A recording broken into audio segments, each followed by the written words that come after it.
ಶಾಸಕ ಹರೀಶ್ ಪೂಂಜಾ ಮೇಲೆ ಎಫ್ಐಆರ್ ದಾಖಲಾಗಿರುವ ವಿಚಾರಕ್ಕೆ ಸಂಬಂಧಪಟ್ಟಂತೆ ಸ್ಟೇಷನ್ ಜಾಮೀನಿನಲ್ಲಿ ಶಾಸಕ ಹರೀಶ್ ಪೂಂಜಾ ಬಿಡುಗಡೆಗೊಂಡಿದ್ದಾರೆ. ಬೆಳ್ತಂಗಡಿ ಪೊಲೀಸರಿಗೆ ಅವಾಚ್ಯವಾಗಿ ನಿಂದಿಸಿದ್ದ ಆರೋಪ ಹಾಗೆ ಅಕ್ರಮ ಕ್ವಾರಿ ಪ್ರಕರಣಕ್ಕೆ ಸಂಬಂಧಿಸಿದಂತೆ ಆರೋಪಿಗಳನ್ನ ಅರೆಸ್ಟ್ ಮಾಡಲಾಗಿತ್ತು.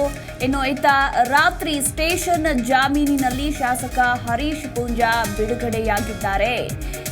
ಇದೇ ಸಂದರ್ಭದಲ್ಲಿ ನಳಿನ್ ಕುಮಾರ್ ಹಾಗೆ ಬಿಜೆಪಿ ಶಾಸಕರು ಇನ್ನು ಉಳಿದ ನಾಯಕರೆಲ್ಲರೂ ಕೂಡ ಹಾಜರಿದ್ದರು. ಬೆಳ್ತಂಗಡಿ ಪೊಲೀಸ್ ಠಾಣೆಯಲ್ಲಿ ದಾಖಲಾಗಿದ್ದಂತಹ ಕಲಂ 143, 147 ಹಾಗೆ 341 ಇನ್ನು 504, 506 ಜೊತೆಗೆ 149 IPC ಪ್ರಕರಣ ಕೂಡ ದಾಖಲಾಗಿತ್ತು. ಸದ್ಯ ಸ್ಟೇಷನ್ ಜಾಮೀನಿನಲ್ಲಿ ಶಾಸಕ ಹರೀಶ್ ಪೂಂಜಾ ಬಿಡುಗಡೆ ಆಗಿದ್ದಾರೆ. ಪೊಲೀಸರಿಗೆ ಬೆದರಿಕೆ ಹಾಕಿದ ಆರೋಪ ಎದುರಿಸ್ತಾ ಇರುವ ಬೆಳ್ತಂಗಡಿ ಶಾಸಕ ಹರೀಶ್ ಪೂಂಜಾ ನಿನ್ನೆ ದಿನವಿಡೀ ಒಂದು ಹೈ ಡ್ರಾಮವೇ ನಡೀತು ಅಂತಾನೆ ಹೇಳಬಹುದು. ತದನಂತರ ರಾತ್ರಿ ಬೆಳ್ತಂಗಡಿ ಪೊಲೀಸ್ ಠಾಣೆಗೆ ಶರಣಾದ್ರು. ವಿಚಾರಣೆ ಬಳಿಕ ಸ್ಟೇಷನ್ ಬೇಲ್ ಮೇಲೆ ಬಿಡುಗಡೆಯಾಗಿದ್ದಾರೆ. ಕಾನೂನು ಪ್ರಕಾರ ಒಬ್ಬ ಜನಪ್ರತಿನಿಧಿಯಾಗಿ ಹರೀಶ್ ಪೂಂಜಾರು ಕಾನೂನಿಗೆ ಸರಿಯಾಗಿ ನಡ್ಕೊಳ್ತಾರೆ ಮತ್ತು ಕಾನೂನಿನ ಅಂಶಗಳಿಗೆ ಗೌರವ ಕೊಡ್ತಾರೆ. ಯಾವುದೋ ರಾಜಕೀಯ ಒತ್ತಡಕ್ಕೆ ಮತ್ತೊಂದಕ್ಕೆ ಏನಾಗ್ತಾ ಇದೆ ಅನ್ನುವಂಥದ್ದು ಗೊತ್ತಿದೆ. ಭಾರತೀಯ ಜನತಾ ಪಾರ್ಟಿಯ ಕಾರ್ಯಕರ್ತರ ಶಕ್ತಿ ಏನಿದೆ ಅನ್ನುವಂಥದ್ದನ್ನು ಇವತ್ತು ಬೆಳ್ತಂಗಡಿಯ ಕಾರ್ಯಕರ್ತರು ತೋರಿಸಿದ್ದಾರೆ.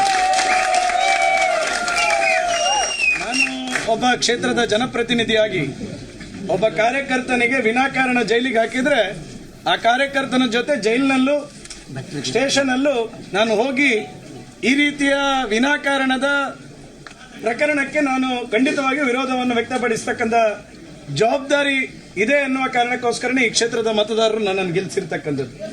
ಆ ಕರ್ತವ್ಯವನ್ನು ನಾನು ಮೊನ್ನೆ ಮಾಡಿರ್ತಕ್ಕಂಥದ್ದು. ಒಬ್ಬ ಅಮಾಯಕ ಯಾವುದೇ ಆ ಪ್ರಕರಣದಲ್ಲಿ ಇಲ್ಲದಂತ ಒಬ್ಬ ಭಾರತೀಯ ಜನತಾ ಪಾರ್ಟಿಯ ಯುವ ಮೋರ್ಚಾ ಅಧ್ಯಕ್ಷನನ್ನು ಬಂಧನ ಮಾಡಿರ್ತಕ್ಕಂಥದ್ದು. ಇದನ್ನೆಲ್ಲವನ್ನು ಸ್ಪಷ್ಟವಾಗಿ ಮಾಧ್ಯಮದ ಮಿತ್ರರು ಜನರಿಗೆ ತಿಳಿಸಬೇಕು.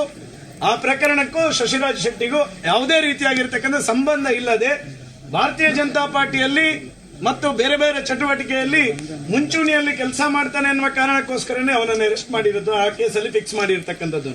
ಅದನ್ನು ಒಬ್ಬ ಈ ಕ್ಷೇತ್ರದ ಜನಪ್ರತಿನಿಧಿಯಾಗಿ ನಾನು ಖಂಡಿಸಿರ್ತಕ್ಕಂಥದ್ದು, ಸ್ಟೇಷನ್ಗೆ ಹೋಗಿರ್ತಕ್ಕಂಥದ್ದು.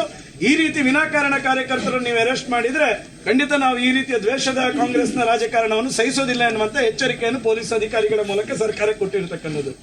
ಅದನ್ನೇ ನೆಪವಾಗಿಟ್ಟುಕೊಂಡು ಇವತ್ತು 2-3 ಕೇಸ್ಗಳನ್ನು ನಮ್ಮ ಮೇಲೆ ಹಾಕಿದ್ದಾರೆ.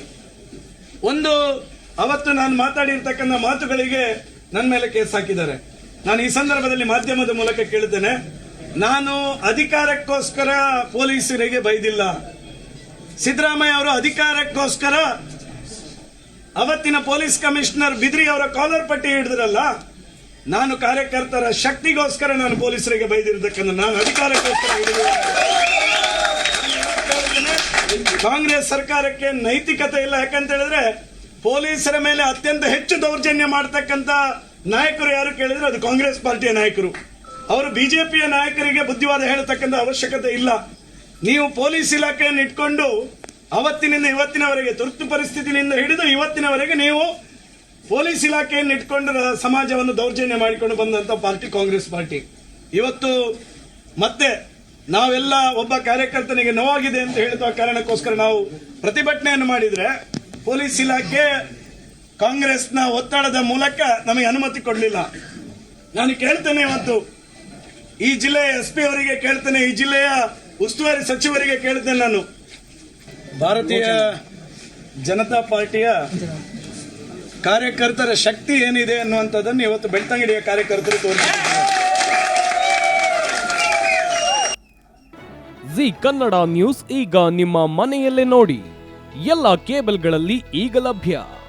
ಸನ್ direct 292, Jio TV 1334, U digital 162, city cable 51, GTPL 17, Abhishek cables 821, rock line telecommunication 51, Shri Basaveshwara number 60, Vinayaka digital number 53, in digital number 896ರಲ್ಲಿ.